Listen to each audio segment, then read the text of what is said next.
The LA Clippers have been one of the most interesting teams of the entire NBA offseason, with a ton of big name moves that would make you think that this team is all about right now. But actually, the Clippers have a different plan. One that sets them up not only for this year, but for some even bigger moves in the future.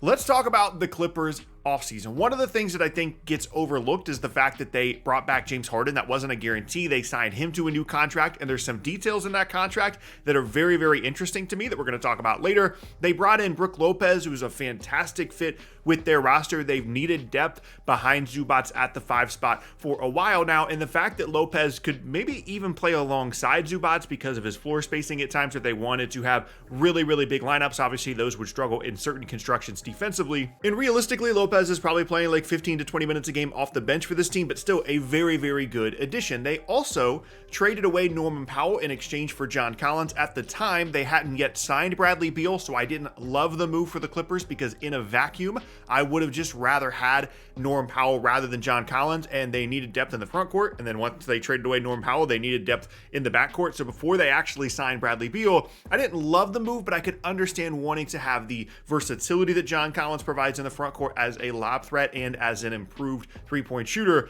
Norman Powell was just so good for them last year that I kind of questioned it. But the big reason that that move went through is one of the things we're going to talk about later. The fact that they didn't want to sign Norman Powell to an extension. They want to keep their future cap space open, which is important for some of their future plans. And then, of course, they follow that move up with signing Bradley Beal and then also Chris Paul. So the fact that you're able to trade away a backcourt guy to get front court depth in John Collins, that I think is really going to help them. I think John Collins could potentially start for the Clippers this year in certain matchups, and you're able to backfill that Norman Powell spot with someone like Bradley Beal and Chris Paul, obviously makes that trade a win for the Clippers. The Beal and Paul fit specifically, though, is definitely a little bit weird to me. I just assumed that when Bradley Beal decided to sign with the Clippers that he was going to be a starter alongside James Harden because he had all these other opportunities potentially to go to Milwaukee and play a ton and have a big role. A couple of other teams as well, and I just assumed that because Beal got to pick his location, he got to pick his team as a free agent, he went to a team that promised him he would start. It hasn't really been made clear whether that would be the case or not. I would like the Beal move a lot more for the Clippers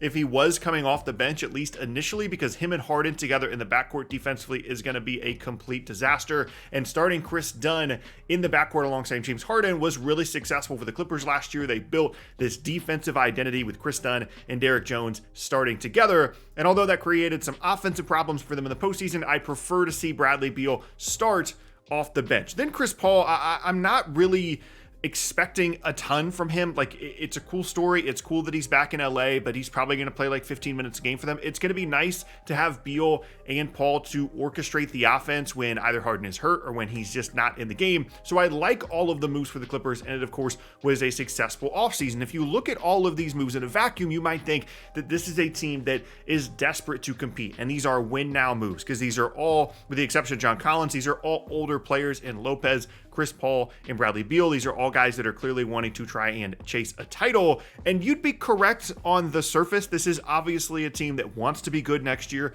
They want to compete. They had a great regular season last year as they opened up their new arena after taking a big risk, a successful risk, by letting Paul George walk the prior offseason. And it's a team that I'm sure sees themselves as in the second tier of contenders in the Western Conference. They're not up there with Oklahoma City, and then I would put Denver and then maybe Houston up there kind of close to that tier as well, but they're probably just below all of those teams, and they easily could have beaten Denver in the first round last year. That was a crazy series. You had the Aaron Gordon like buzzer beater putback game. The Clippers could have been in the second round and potentially further than that in the postseason last year, and I think their roster has gotten markedly better this offseason. But that is just the plan for this year. I think more interestingly for the Clippers is what their plan is beyond this season, because all of the moves I've just talked about, John Collins, Bradley Beal, Chris Paul, Brook Lopez, all of these could easily be seen as one-year moves. I'd expect Bradley Beal, especially if he has a successful season, to go back into free agency next offseason, potentially sign elsewhere.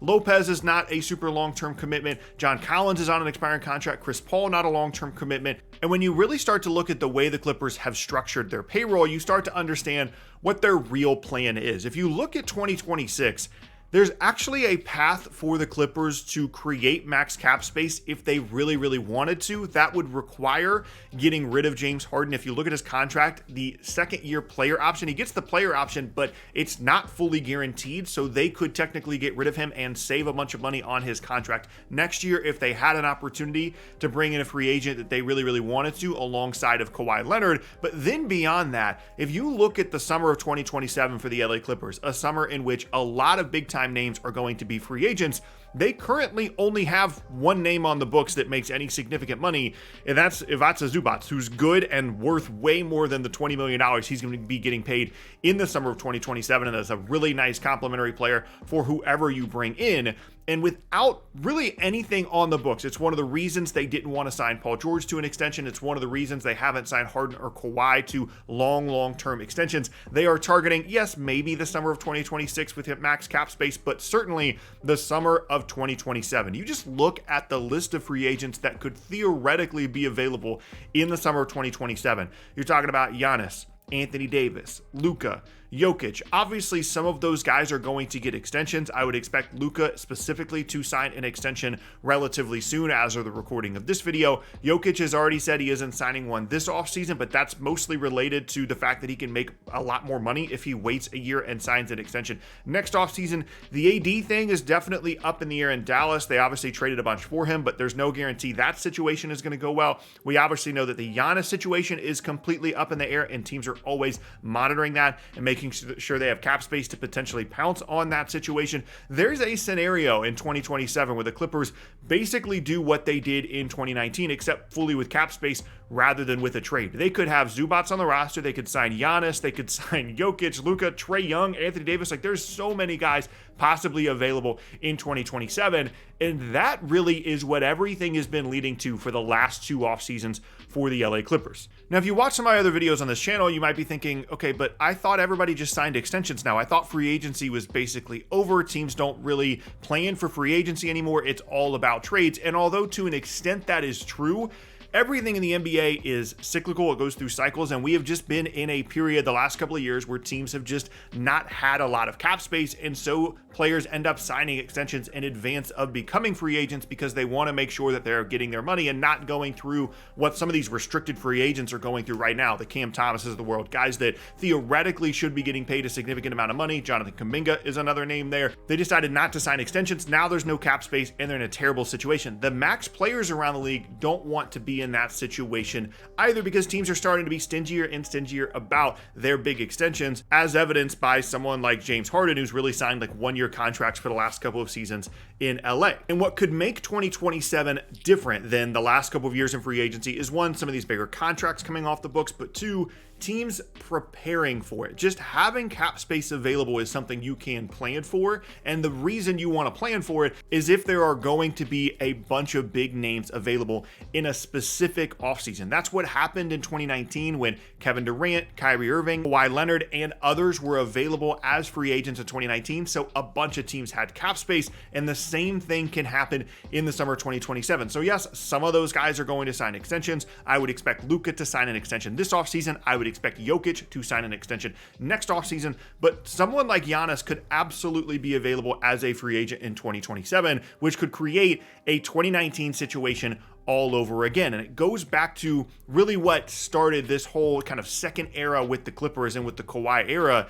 is the statement that they put out when they decided to let Paul George leave in free agency last offseason, a move that admittedly I did not like. I thought they could have gotten some kind of value out of Paul George via trade rather than just letting him walk for nothing. But they made it clear in that statement that they are prioritizing flexibility with the second apron, with all these different things. They want to be able to make different moves. They want to be able to plan for 2027, and they've done a fantastic job of that over the last 18 months or so. Ever since they let go of Paul George, re-signing Harden to the contracts they have, keeping their flexibility open for the possibility of a crazy offseason in 2027, all while still putting together an extremely competitive team, a team that could have made a deep run in the playoffs last year had they been able to get by Denver. And I love the plan for the LA Clippers. I think it's a really nice in-between of trying to win now while keeping your options open for the future. And they've turned into a real, stable and smart franchise over the last decade or so in the NBA. Obviously, there's no guarantee guarantee that this plan works in either direction. There's no guarantee they're actually going to be able to sign anyone in the summer of 2027. No guarantee anyone's actually going to be available. And even if they get the guys that they want, as evidenced by the history of the Clippers with Kawhi and Paul George, there's no guarantee that that is going to work either. But no matter whether it works or not, the process of the decision making for the LA Clippers, for the first time maybe in the history of their franchise, makes sense. They can win now, they can try and be competitive this year, they can have all this flexibility moving forward, and it creates a situation that is almost in the opposite direction of what maybe some of their moves this offseason would make you believe initially, where it's a team that's, oh, they're trying to compete, they're bringing in all these older guys, they're bringing in, Bradley Beal, all these big names, but in reality, they want flexibility, they want to compete, and those moves allow them to do both.